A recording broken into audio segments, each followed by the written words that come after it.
Hi, thanks for tuning in to DoitwithCassednre.com. We're here at Eat Real Fest, Culver City 2011. Let's go check it out. Hi, you're joining me here with Lauren Chun of Mother-in-Law's Kimchi. And let's start by saying I am a big fan of kimchi. People are afraid of it. Everyone I know that tries it loves it. I love it. And this is the best kimchi I have ever had, hands down. It has like this bright opening at the beginning, and I sound so foodie. It has a bright opening, but it does. So Lauren, tell me about Mother-in-Law's Kimchi. Well, it started with this little idea about 2 years ago. I'm based out of New York City, and every time I would visit home to my mom in Garden Grove, California, she would pack me up with some kimchi like any good Korean mother would. So I used to just basically carry it in check-in luggage and bring it home with me to New York.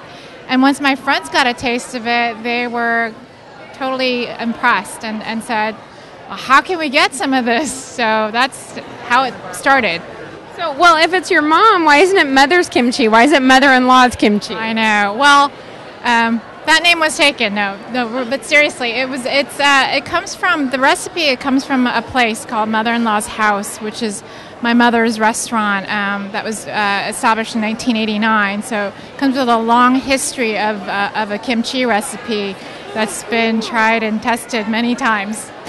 So is this restaurant in Korea then? No, the restaurant is in Garden Grove, California. Oh, I'm sorry, what year did it start then? I didn't hear you. 1989. I thought you said 1889. I was like, wow, that's big history. So did you grow up in Garden Grove then? I grew up in Southern California near Garden Grove, yeah. But me too. I'm an OC girl. Oh, okay. There you go.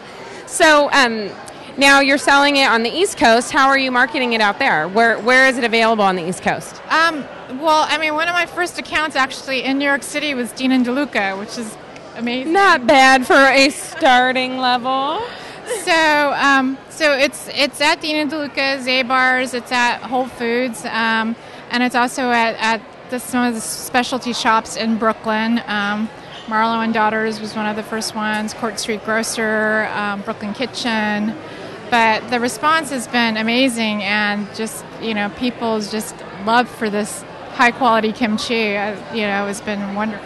Well, and fermented foods are getting really a lot of recognition now, and like you're realizing that there's a lot of health benefits from eating fermented foods. Yeah. So tell me a little bit about the process of kimchi, because I don't think everybody out there is familiar with it. Well, the basic thing about kimchi is that it's basically a spicy pickle, and I know a lot of people think kimchi is just one thing, which is cabbage, which really it isn't. I mean, it's the most popular kind of kimchi, but it's basically the most natural fermenting pickling process. So it's a natural pickling process using salt and not using vinegar and not pasteurized. So it's a live food. Oh, okay. So what gives it the sour taste then? So the magic of fermentation, natural fermentation using salt, is that the vegetable and the salt produces this active lactic bacteria called lactobacillus. It's the same thing as in yogurt and in kombucha. So it's a live active fermentation of the good bacteria fighting the bad ones. So that gives it the fermentation. It creates its own tangy vinegar, so it creates its own pH, which is an amazing thing. Yeah, I had no idea.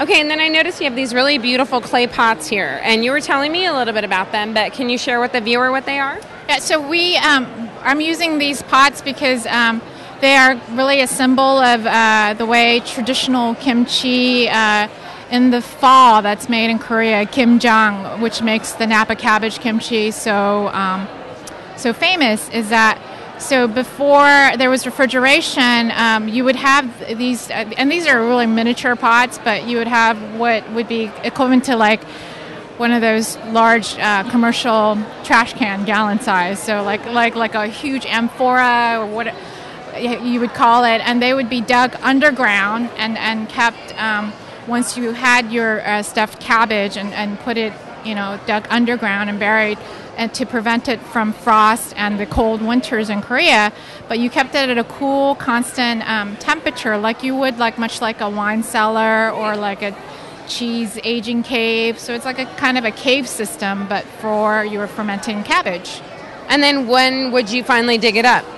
Well, you would make enough for it to last throughout the winter, and then so it would be kept and fermenting in a constant temperature until springtime. So we're talking about a good 5-6 months at the minimum. So now, like just out of experiment, have you ever tried doing it the traditional way just to kind of see how it comes out?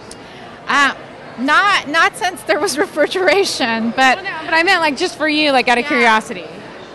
Not recently, but I do, remember when I was little in Korea, my grandmother, and going to go outside in the freezing cold winter nights, and so it was somebody's job to go and get kimchi, underground and in the cold. And so I do remember some, vivid memories of the frost being on top and taking the snow out of it. And so it's this sort of magical part where this is like the old traditional pickling that like it just makes it more special. I think anything that kind of connects to your culture and your history and grandma time, like, just makes it special, Right. So when I started the business about 2 years ago, and I started making my first batch using my mother's recipe, the restaurant recipe, and the first time I really, was engaged, and I'm an avid cook, and I love cooking and eating and everything about it. But it really hit me that, once I smelled it and I saw it, but it was the smell that took me right back to that time when I was a little girl in Korea and watching my grandmother running around and seeing hundreds of pounds of cabbage being made for the winter. So that was, so it just takes you full circle. I feel special that she's sharing this story with us and getting a little emotional.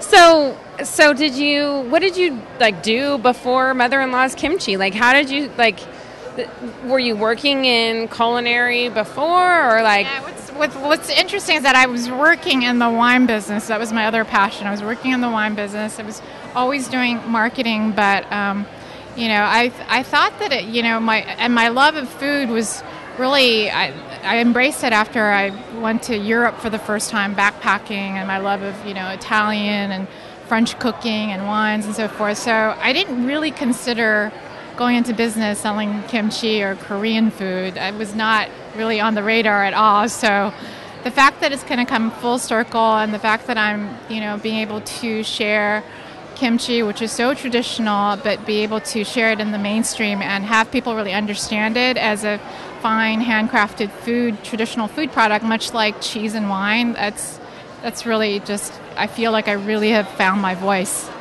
It's awesome, Lauren. Thank you for sharing your kimchi with us and sharing your story. I feel lucky. It was great meeting you.